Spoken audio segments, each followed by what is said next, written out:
मित्रांनो, कालच मी तुम्हाला सांगितलं की सध्या गणेश दर्शन मोहिमेवर मी आहे. एकनाथ शिंदे पण गणेश दर्शन मोहिमेवर आहेत. शेकडो घरांना ते अक्षरशः भेटी देत आहेत. नेत्यांच्या, कार्यकर्त्यांच्या, सामान्य माणसांच्या देखील गणपतीला ते जात आहेत. युनिक आहे त्यांची एनर्जी लेवल. पहाटे 3-4 वाजेपर्यंत ते फिरत असतात. मी सगळ्याच पक्षाच्या नेत्यांच्या गणपतीला जातो. एवढं की त्यानिमित्ताने परत एकदा त्यांना रिमाइंड केलं जातं की हां, मी पण तुमच्या परिवारातला आहे, मित्रपैकी आहे, आपलं कम्युनिकेशन आहे वगैरे वगैरे. तर त्यामुळे या गडबडीत मी बराचसा होतो. त्यामुळे आम्ही व्हिडिओ कमी केले. आजही मी आणि आम्ही दोघं दयानंद नेने आणि आम्ही बसलो आहोत. तर मी त्यांना म्हटलं की काल तर मी वेगवेगळ्या विषयांवर गप्पा मारल्या. लोकांना एकच विषय घेऊन आता वेळ नाही. लोक आज गणपती विसर्जन हे ते आहे. आपण एक 15-20 मिनिटाचा व्हिडिओ सगळे विषय कव्हर करू त्याच्यामध्ये. तुमची मतं मांडा, माझी मतं मांडा, मी तुमची मुलाखत, तुम्ही माझी मुलाखत वगैरे असं काही नाही. दोघेही मुक्तपणाने आपण आपले विचार मांडू. मला जे 4-5 विषय आज मला तुमच्याशी डिस्कस करायचे आहेत त्याच्यामध्ये असं आहे की मला असं वाटतं की आता अजितदादांना ना तुमच्या सर्व्हेनुसार 2 किंवा 3 जागा मिळत आहेत. नाही, 10-15 मिळतात. 10-15 जागा अजितदादांना. अजितदादांना. अच्छा, मला परवा तुमच्या बोलण्यावरून असं वाटलं 2-3 जागाच मिळतात. नाही 10-15 जागा मिळतील त्यांना. 10-15 आणि यांना 25-30. कोणाला? शिंदे. शिंदेंच्या. अच्छा. आणि भाजपला जास्तीत जास्त 70. ओके. पण मग तिघांची मिळून बेरीज किती झाली? आत्ता हायपोथेटिकली किती झाली? आत्ताचे चित्र असं दिसतंय. ऍक्च्युली 123 म्हटलंय, पण जर का मला तुम्ही शुअर किती जागा येतील तर आत्ताची भाजपची संख्या 106. त्या तिघांच्या 106 नक्की येतील तिघांच्या मिळून. पण 106 ते 123च्या मध्ये मग मे बी इथे 127-28 पर्यंत जाईल किंवा मग ते कमी पण येईल. हो, पण म्हणजे महाआघाडी क्लिअर कट केली पुढे.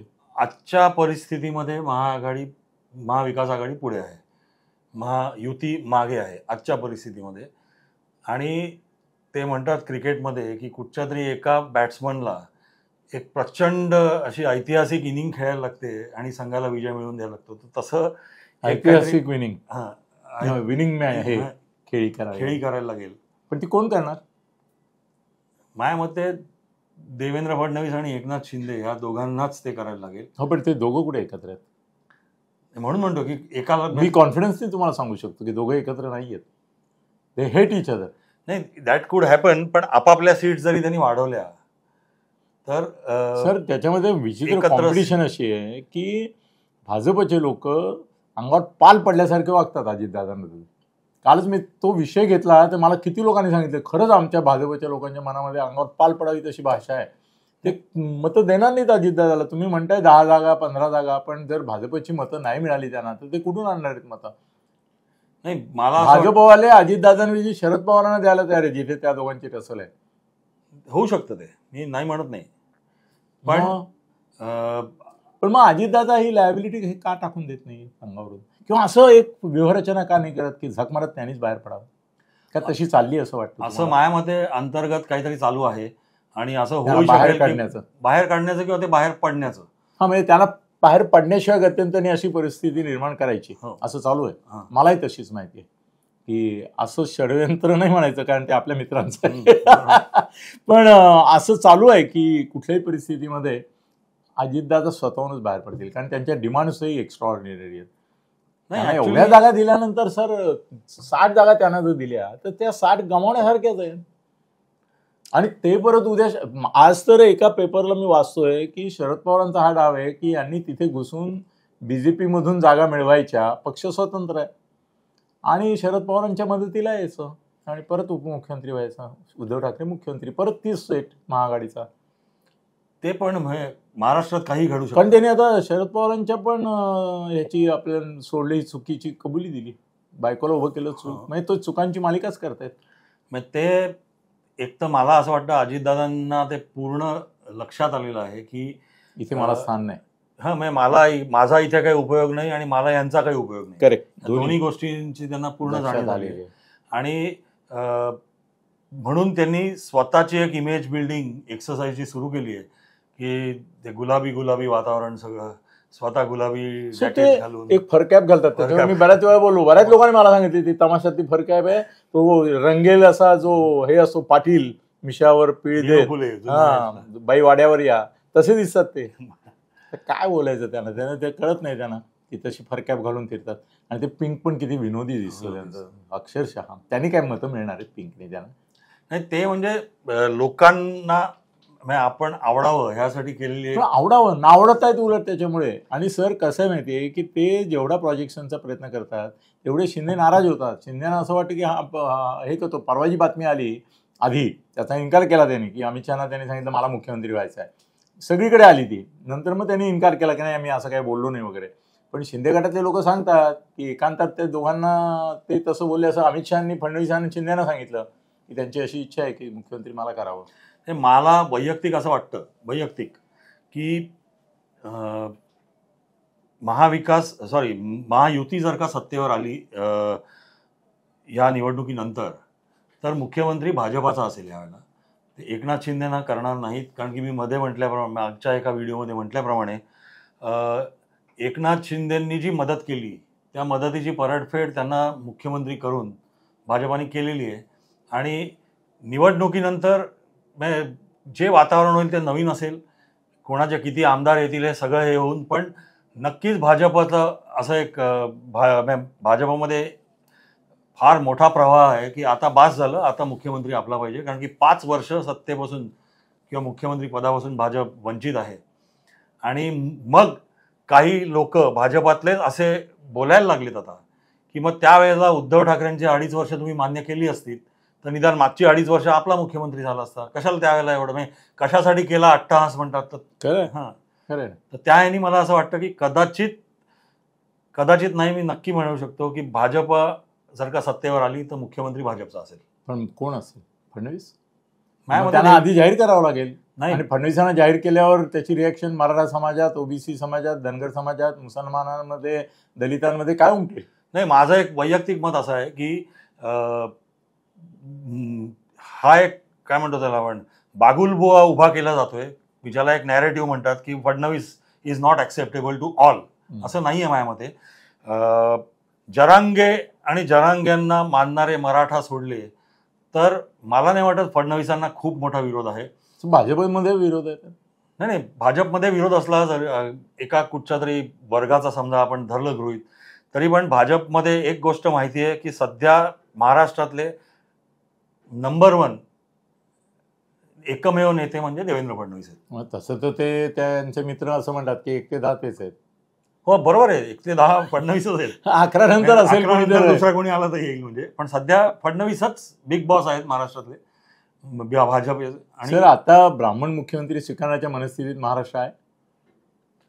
कारण ते ब्राह्मण आहेत, ही परिस्थिती नाही लपवू शकत. नाही, एक गोष्ट मला जे वाटतंय की सामान्य जर का तुम्ही नागरिकात गेला तर तिथे हा जातीयवाद एवढा नाहीये.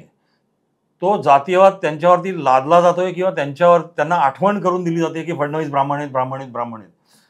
पण ट्रॅक रेकॉर्ड जर का आपण बघितला, आणि ती मात्र भाजपपुढे कसोटी असणारे पुढले 2 महिने, की तो ट्रॅक रेकॉर्ड जो फडणवीसांचा आहे की त्यांनी ओबीसीसाठी काय केलं, वेगळं डिपार्टमेंट काढलं, म्हणजे मंत्रालय ओबीसी सुरू केलं जे आधी कोणी केलं नव्हतं. मराठा आरक्षण एकदा ने 2दा मिळवून दिलं मराठ्यांना, आणि ते अजूनपर्यंत तरी न्यायालयात टिकलेलं आहे. आणि इतरही त्यांनी जी काय कल्याणकारी योजना धनगरांसाठी उचलल्या किंवा इतर सामान्यांसाठी उचलल्या, त्या व्यवस्थितपणे लोकांपर्यंत पोहोचवणं हे भाजपाच्या IT सेल पुढे एक मोठं आव्हान असणार आहे, जे ऑलरेडी फेल झालेले आहेत. पण ते म्हणून म्हणतो की ते आव्हान असणार आहे. पण जर का ते नीट पोहोचवलं तर लोकांच्या ते लक्षात येईल आणि लोकांना ते माहित, कारण की हे काय खूप पूर्वी झालेलं नाही, हे गेल्या 5 वर्षात झालेल्या गोष्टी आहेत सगळ्या. तर फडणवीसांच्या बद्दल ब्राह्मण हा नॅरेटिव्ह पसरवण्याचा ऑपोजिशनचा प्रयत्न नक्की भाजपनी ते सिस्टमॅटिकली जर का प्लॅनिंग केलं तर ते हाणून पाडू शकतील असा माझा विश्वास आहे. तुम्हाला एक गॅरंटी वाटते का की उद्या जर शिंदेना यांनी दगा दिला, कारण अमित शहानी शिंदेना सांगितलं, याची मी गॅरंटी देतो की तुम्हाला पुढली 2.5 वर्ष पण मी देणार नाही. कसं असतं, आपण जर का तर अशी वेळ येऊ शकते मग की शिंदे आणि अजितदादा दोघंही महाआघाडीला सामील होतील. नाही, ते होऊ शकेल, पण माझं एक दुसरं त्याबद्दल, कारण त्यांना पॅचअपला कोणालाच काही वेळ लागत नाहीये. नाही आता बघा ना, तुम्ही बोललात ते खरं कसं ठरतंय बघा. तुम्ही म्हणाल होतं 30-35 यांचे लोक अजितदादांचे शरद पवारांकडे जातील. हो सुरुवात झाली, ते होणार. ऑलरेडी 10-15 गेले आणि 35 जाणार. म्हणजे यांचे आधीच्या 5 पैकी जेमतेम 10-15 उडणार. बरोबर, अगदी बरोबर. आणि तेवढेच ते परत आले ते येणार, असं पण तुमचं म्हणणं आहे. बरोबर. तर मग यांना निष्ठा बदलायला काही वेळ नाही, हे जातील परत. आपण जर करायला काय लागतंय, मध्यस्थ आहेत ना पुष्कळ. आपण जर का 60 साली महाराष्ट्र स्थापन झाल्यानंतरचा पूर्ण इतिहास बघितला तर पहिल्यांदा वसंतराव नाईक आणि त्यांच्यानंतर देवेंद्र फडणवीस हे दोनच लोक असे होते की ज्यांनी 5 वर्ष पूर्ण केली ॲट ए स्ट्रेच. बाकी कुठच्याही मुख्यमंत्र्यांनी 2-2.5 पेक्षा जास्त वर्ष ॲट वन्स गो कधी केली. वसंतदादा शरद पवार 4 झाले, पण तुकड्यानी झाले. तसंच आता शिंदेना 2.5 वर्ष मिळाली की, म्हणजे तर जे ॲव्हरेज आहे लाईफ एका मुख्यमंत्री बनण्याचं आणि राहण्याचं महाराष्ट्रातलं, तर ते एकनाथ शिंदेचं झालंय म्हणजे मिळून त्यांना. तर त्यामुळे पण मग तुम्ही प्रॉमिस कशाला देता 5 वर्ष करू म्हणून? नाही, आता असं आहे, प्रॉमिस जर का त्यांनी खरंच दिलं असेल नाही तर. आणि साहेबांनी सांगितलं की शहाणी यांनी आम्हाला सांगितलं अमुक अमुक होईल, तमुक तमुक होईल. अक्षरशः तसंच घडतंय प्रत्येक बाबतीत, इन्क्लुडिंग न्यायालय. नाही, माझं काय म्हणणं आहे की जर का त्यांनी प्रॉमिस दिलं असलं आणि ते तोडलं तर मग त्यांनाच फेस करायचं आहे जे काय होईल पुढलं त्याला. पण जर का ते नसेल दिलं किंवा तसं काही झालं नसलं तर लॉजिक सेज की single largest party Bharatiya Janata party असेल त्या महायुतीमध्ये आणि त्यांचा CM व्हायला पाहिजे. सर असं झालं तर की काँग्रेस लार्जेस्ट सिंगल पार्टी झाली, भाजप नंबर 2 मी महायुतीच्या नाही, पण समजा असं झालं की काँग्रेसच लार्जेस्ट सिंगल पार्टी झाली, यांचे 60 त्यांचे 65, हो, तर राज्यपालांना यांना बोलवावं लागेल. नाही, ते 2 आघाड्या आहेत, त्या आघाड्यांच्या संख्या काय होतात त्या पण त्यांना विचारात घ्यायला लागेल. नुसतं काँग्रेस सिंगल लार्जेस्ट पार्टी म्हणून नाही, तर त्या आघाड्यांच्या काय संख्याबळ आहे, तर ते विचारात घेऊन मग हेड काउंट करायला लागेल. हेड काउंट त्यांना दोन्ही आघाड्यांचा करायला लागेल आणि मग ते राज्यपाल जे काय घ्यायचं ते घेतील.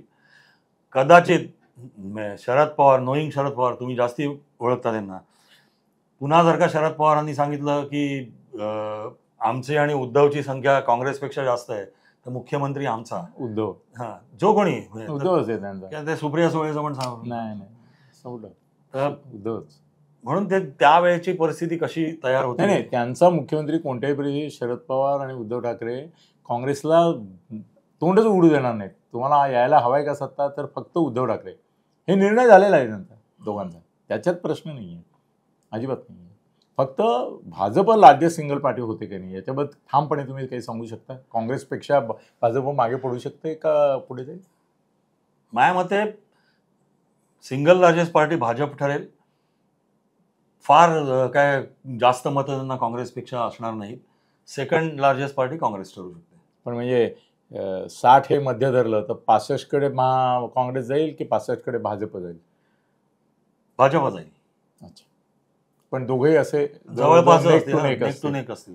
अजितदादांना काढून टाकलं याच्यातून, महायुतीतून, तर फायदा होईल का तोटा होईल? माझ्यामध्ये फायदा होईल. कसा काय? कारण की त्या 60 जागा जास्त मिळतील ह्या दोघांना लढायला. 30 विभागल्या आणि त्यात जिंकून येण्याची शक्यता वाढेल त्याच्यामध्ये. कारण की अजितदादा जर का वेगळे लढले तर मग ती तिसरी आघाडी किंवा तिसरा एक फॅक्टर येईल त्यामध्ये, मतं स्प्लिट होतील आणि मग विरोधकांची होतील. आणि ती स्प्लिट झाली मतं की कोण निघून जाईल पुढे ते सांगणं आत्ता कठीण आहे, पण चान्सेस वाढतात जिंकण्याचे. ओके, म्हणजे अजितदादा जाणंच इष्ट आहे भाजपच्या दृष्टीने? माझ्या पर्सनल वैयक्तिक मत आहे की जायला पाहिजे. त्यांनी स्वतःहून जायला पाहिजे किंवा त्यांना हाकलायला पाहिजे, जे करायला पाहिजे. जे काय याच्यामध्ये आता राज ठाकरेंना कुठे बघताय तुम्ही? कारण आता परत चर्चा सुरू झाली काल की राज ठाकरेंना काही जागा देण्यात याव्यात. नाही, कसं आहे, ही चर्चा जोपर्यंत आचारसंहिता डिक्लेअर होत नाही तोपर्यंत ही अशी चालत राहील. कारण की शेवटी मीडियाला TRP साठी आणि बातमीसाठी रोज एक नवीन काहीतरी घेऊन येणं गरजेचं असतं. मला वाटत नाही राज ठाकरे पुन्हा येतील एकत्र महायुतीसोबत. ते वेगळे लढतील. आता ते वेगळे लढणं ही दोघांची ठरलेली स्ट्रॅटेजी आहे का काय ते आपल्याला काळांतराने कळेलच. पण यापूर्वीचा सर इतिहास सांगतो राज ठाकरे यांच्या संदर्भातला की जेव्हा ते स्वतंत्र उभे राहिले तेव्हा काँग्रेसला फायदा झाला. 2009 साली का आली काँग्रेस 6 ठिकाणी मुंबईमध्ये?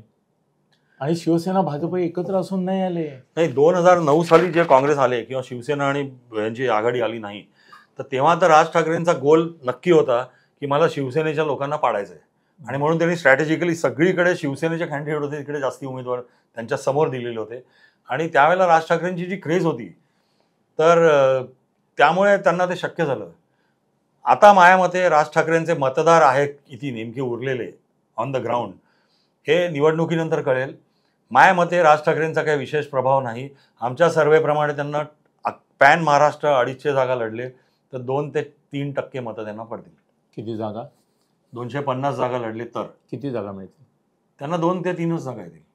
काय he will not be even king maker. नाही. हो, राज ठाकरे आणि उद्धव ठाकरे एकमेकाविरुद्ध उभे राहणार नाहीत, पण राहिले तर कोण निवडून येईल? नाही, राज ठाकरे मुळातच स्वतः निवडणुकीला उभे नाही राहणार. उद्धव ठाकरे तर त्याहून नाही राहणार. त्यामुळे विधान परिषदेवर आले ना ते, आपण उभे नाही राहिले, बॅकडोर. सर, आता दुसरा एक प्रश्न म्हणजे या अजित आणि यांच्या पलीकडला एक असा आहे की लाडकी बहीण वगैरे किती योजना येत आहेत. काल तुम्ही आता सांगत होता 350 GR गेल्या 48 तासात काढले. इतक्या योजना येत आहेत. रोज वाचल्यानंतर असं वाटतं की अरे बापरे किती हे झालंय. तर त्याचा पॉझिटिव्ह प्रभाव मतदारांवर का नाही दिसत आहे? मला मी पण बघतोय नाही, लोक रस्ते झाले म्हणून बोलत नाहीत, खड्डे पडले म्हणून बोलतात.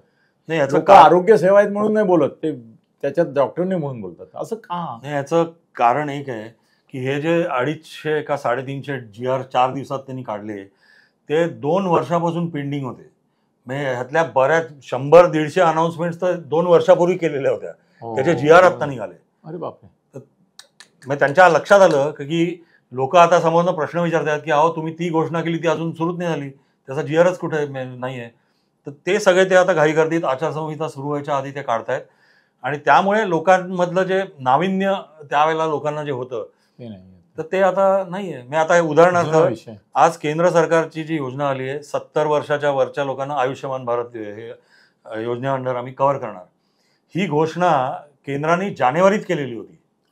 आज आपण आहोत सप्टेंबरमध्ये. म्हणजे 9 महिने गेल्यानंतर त्यांनी पुन्हा त्याची कॅबिनेटनी त्यांना हे दिली, मान्यता दिली. आता त्यानंतर सरकारला लागले आणि त्यानंतर GR येणार. म्हणजे त्याला अजून 2-3 महिने गेले. तर तुमची घोषणा ते GR जर का 1-1 वर्ष जायला लागलं तर लोकांचा उत्साह त्यातला मावळ. इव्हन मला कोणी सांगितलं, म्हणजे खरंच येते की लाडकी बहीण योजना सुद्धा अर्थसंकल्पातच होती ना, फक्त तिचं वेगळी घोषणा केली. नामकरण त्यांनी ते लाडकी बहीण वेगळं वगैरे हे केलं. सर, बावनकुळे प्रकरण जे चाललंय नागपूरला, तर त्याच्याबाबत तुमचं काय मत आहे? आज ऍक्च्युली सकाळी मला एका पत्रकाराचा फोन आला होता. ते म्हणाले की अशी न्यूज आहे नागपूरमध्ये की बावनकुळेंनी राजीनामा दिलाय, खरं आहे का? तर मी चाचपणी केली तर कळलं की ती नुसतं अफवा आहे. आणि माझं एक वैयक्तिक, अगेन टोटल वैयक्तिक मत आहे यातलं माझं, की बावनकुळेंनी राजीनामा द्यायची काही गरज नाही आहे आत्ता. कारण की त्यांच्या मुलाचा ॲक्सिडेंट झाला गाडीचा, त्यात कोणाला इजा झालेलं काही कळत नाही आहे, कोणी मेलं वगैरे असं पण काही झालेलं नाही आहे. ते 4-5 मित्र होते आणि त्यामुळे मुलांनी केलेला ॲक्सिडेंट किंवा मुलामुळे झालेला ॲक्सिडेंट असं जरी आपण गृहीत धरलं की तो मुलगाच ड्राईव्ह करत होता, तरी पण बावनकुळेंनी राजीनामा द्यायची त्याच्या बाबतीत काही गरज नाही असं माझं वैयक्तिक. सर, त्या पुण्याच्या पोर्शे प्रकरणामध्ये त्याच्या बापाला अटक झाली, काकाला अटक झाली, आईला अटक झाली. त्यांचं बुलडोझर खाली महाबळेश्वरचं हॉटेल तोडून टाकलं नाही का? बरोबर. तर मग त्यावेळेला ते हा नियम नव्हता वाटतं. नाही, कसं झालं पुण्याच्या ह्याच्या बाबतीमध्ये ती 2 माणसं मेली का नाही हा फरक नाही सर, याच्यातही मरू शकत होती. नियती म्हणून वाचली, नाही तर ज्या पद्धतीने ती गाडी गेली आहे त्यात 2-5 माणसं जायलाच पाहिजे होती, अशी स्थिती होती. नाही, मग तसं गेली नाही ही कृपा, पण ती गेली असती तर मग यांना पण भोगायला लागलं असतं. जे काय लागलं असतं का? मला उलट वाटतं सर की फडणवीसांनी संधी घेतली त्यांच्यावर ऑब्लिगेशन करून त्यांना दाबून टाकायची. यापुढे त्यांचं तोंड बंदच होऊन जाईल.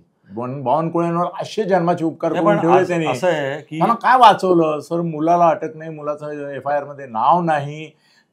तू दारू प्यायलेला मित्र बाजूला बसवलायस, त्याच्या हातात तू चावी देतोस गाडीची, हा गुन्हा नाही?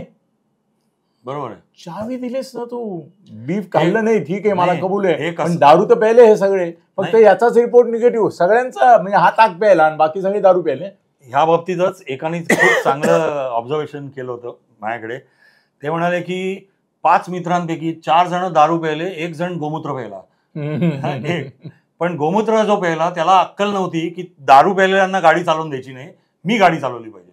करेक्ट. तर हा दैव दुर्विलास आहे यातला. आणि एक आहे तुम्ही जे म्हणताय ते पूर्ण खरं आहे. सर्किटमध्ये तो दारू पिताना दिसतो ना. नाही म्हणून आता मी काय म्हणतो की ह्याची चिरफाड पुढे चालत राहणार. आणि जर का बावनकुळ्यांनी राजीनामा ऑफर केला असला समजा, तर माझ्या मते त्यांनी हे सगळं प्रिएम करण्यासाठी केला असावा. मला वाटत नाही मागण्याच्या आपणच दिलं हे करण्यासाठी. आणि भारतीय जनता पार्टी तो आत्ताच्या घडीला काय ऍक्सेप्ट करेल असं मला वाटत नाही. कारण की ऍक्सेप्ट केलं तर तुम्ही बॅकफूटवरती गेला असं एक चित्र निर्माण होतं. तुम्ही दोषी आहात असं तुम्ही कबूल केल्यासारखं होईल या प्रकारे. सर आता आणखीन 2 विषय आहे. 20 मिनिटं झाली आहेत खरं म्हणजे, पण 2 विषय आता झाले. म्हणजे सिमल्यात दंगल झाली, पण एक मेसेज आला कुठून तरी, आणि बरोबर 3:30 वाजता ती एवढी मोठी पेटलेली दंगल की आता मशीद पाडणार असं वाटत होतं, ती एका क्षणात थांबली आणि लोक घरी गेले. हा चमत्कार घडला कसा आणि आधी दंगल सुरू झाली कशी, याच्यावर तुमचं काही ऑब्झर्वेशन आहे? मी ती दंगल डोळ्यांनी पाहिली, असं वाटत होतं आता हे बाबरी मशीदच करणार. आणि एक मेसेज आला कुठून तरी त्यांना, आणि सगळ्या हिंदुत्ववादी संघटनांनी निर्णय घेतला की सरकारवर आम्ही अनधिकृत बांधकामाचा विषय सोडवतो. आणि मुकटपणे 5 मिनिटात, म्हणजे जे लोक काय उग्र होते ते की असं गोळीबार वगैरे होणार, दंगल होणार, म्हणजे दंगल झालीच पण गोळीबार होणार वाटत असताना, ती हा अशा तऱ्हेचा SMS याचा होय. याचा अर्थ या प्रकारच्या हिंदुत्ववादी आंदोलनं किंवा दंगली ज्या आहेत त्या कोणीतरी कुठे सूत्रधार. सिमल्याबद्दल मी काय विशेष अभ्यास केला नसल्यामुळे मी त्याच्यावर आत्ता काही भाष्य नाही करणार. पण तुम्ही जे विचारलं की असा कोणी सूत्रधार असू शकतो का, तर तो असू शकतो. कारण की सध्या जे निओ हिंदुइझम देशभरामध्ये जे पसरवलं जात आहे, मी म्हणतो पसरलं नाहीये, पसरवलं जात आहे, त्यातल्या 50% नव हिंदुत्ववाद त्यातला 50% अफवांवरती बेस असतो. की एक काहीतरी पिल्लू सोडून द्यायचं व्हॉट्सॲपवरती की ते वेगाने व्हायरल होतं, असं झालंय तसं झालंय तसं झालंय वगैरे. आणि त्या तशा अनुषंगाने विचार केला तर हे कोणीतरी त्याच्या मागे असू शकतं सूत्रधार हे करण्यामागे, हे प्रायमा फेसी मला वाटतं. पण हे जे व्हॉट्सॲपवरनं नवहिंदुत्ववाद पसरवला जातो, तर तो जितक्या लवकर पसरतो तितक्यात पटकन विझून पण जातो. कारण की हे व्हॉट्सॲपवरनं पसरवणाऱ्या लोकांमध्ये हिंमत नसते की आपण खालती जमिनीवर येऊन काहीतरी ऍक्टिव्हिटी केली पाहिजे. नुसतं आपलं एअर कंडिशन रूममध्ये बसून व्हॉट्सॲप इकडला तिकडे फॉरवर्ड करायचा, त्याच्यात पुरतं मर्यादित असतं. नाहीतर बऱ्याच गोष्टी वेगळ्या. सर आता शेवटचे 2 विषय पटकन घेऊया आपण. एक सरन्यायाधीशांकडे चंद्रचूड यांच्याकडे मोदी आरतीला गेले, प्रसादाला गेले, गणपतीला गेले. त्याच्याबद्दल संजय राऊतने ऑब्जेक्शन घेतली आहे की आत्ता तुमच्या सगळ्या महत्त्वाच्या केसेस तिथे असताना तुम्ही का गेलात. तुमचं काय त्याच्याबद्दलचं स्वतःचं मत आहे? माझ्या मते मी नंतर सांगतो. माझ्या मते कारण यापूर्वी कधी गेले नाहीत कुठलेच पंतप्रधानमंत्री, आणि हे पण नाही गेलेले. चंद्रचूडांच्या घरी दरवर्षीच असतो गणपती, पण 10 वर्षात नव्हते गेले, यंदाच गेले. आणि बरोबर लाईनीने सगळ्या केसेस आहेत.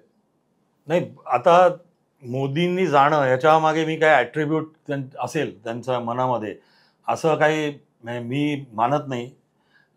चंद्रचूड हे 20 नोव्हेंबरला रिटायर होत आहेत, तर तेही असू शकतं की त्यांच्याकडे CJI म्हणजे चीफ जस्टिस म्हणून महिनाभरात वाट लावून जाऊ शकतात. नाही, हा त्यांच्याकडला तिथला शेवटचा Ganpati as a chief justice म्हणून पण गेले असू शकतात. नाही काहीतरी काय सांगताय तुम्ही, म्हणा पटेल असं सांगायला पाहिजे. तुम्ही विद्वान विश्लेषकाच.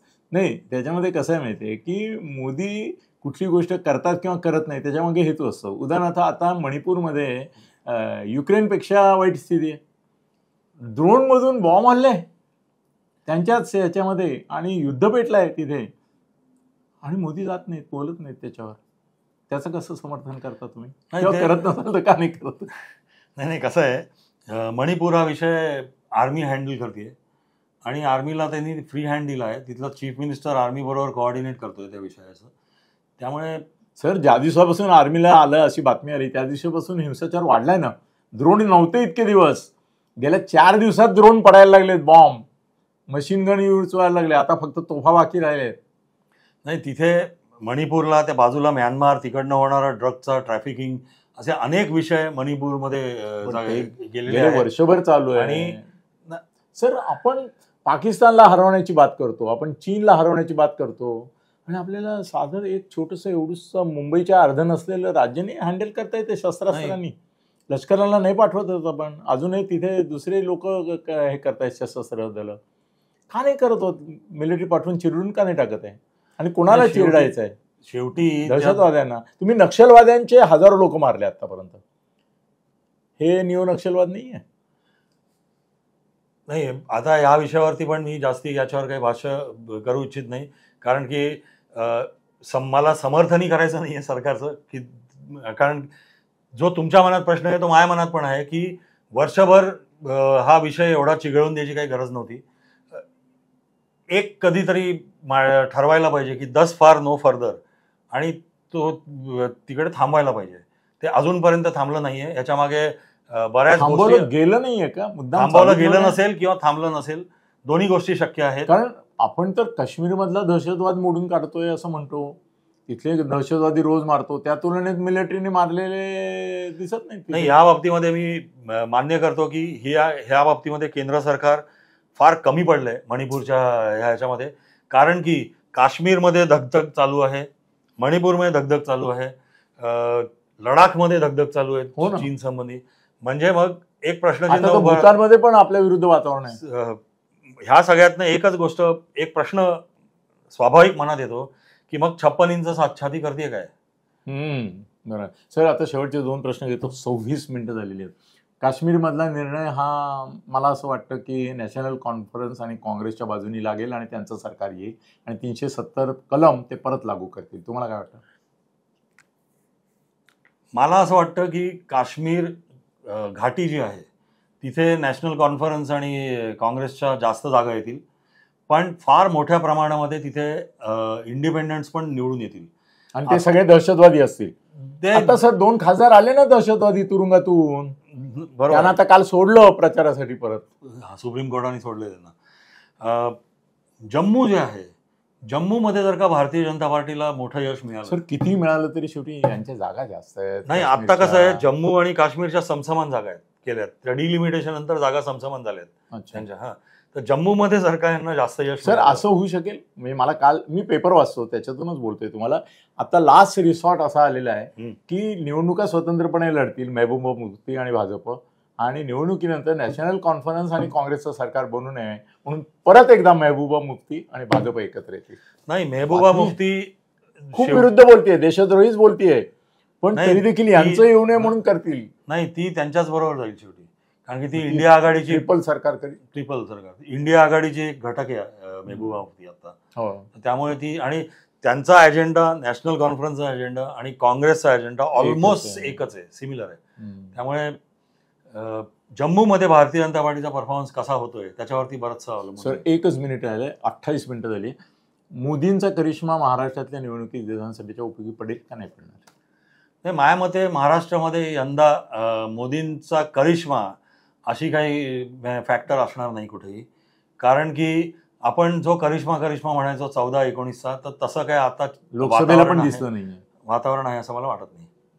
मग महाराष्ट्रामध्ये शिंदे फडणवीस या दोघांपैकी, नाही आपण चौघांचं नाव घेऊ, शरद पवार, शिंदे, फडणवीस आणि उद्धव, याच्यापैकी नंबर 1 ला कोणाचा करिश्मा चालेल?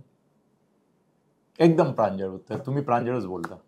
नंबर 1 ला कोण चौघांपैकी? करिश्मा, प्रभाव याच्यामध्ये? त्या चौघांचे आपापली प्रभाव क्षेत्र आहेत, तर त्या प्रभाव क्षेत्रांमध्ये प्रभाव क्षेत्र काही असू दे, क्रम लावायचाच, आपण लावतो ना 1, 2, 3, 4. तर पहिल्या क्रमांकावर या चौघांपैकी कोण नंबर 1 आहे? मी प्रभाव म्हणजे हवा म्हणतोय आता, आणि म्हणजे ज्याच्यामुळे एक लोकांमध्ये मतं खेचण्याची ताकद आहे, असा नंबर 1 कोण?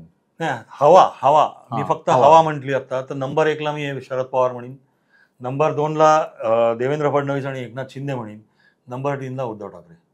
मला उलट वाटतं, मला असं वाटतं उद्धव ठाकरे नंबर 1 ला आहेत, त्यानंतर शरद पवार नंबर 2 ला आहेत, नंबर 3 ला एकनाथ शिंदे आहेत, नंबर 4 ला फडणवीस आहेत. बघूया आता काय होतं. एनिवे, थँक्यू, धन्यवाद.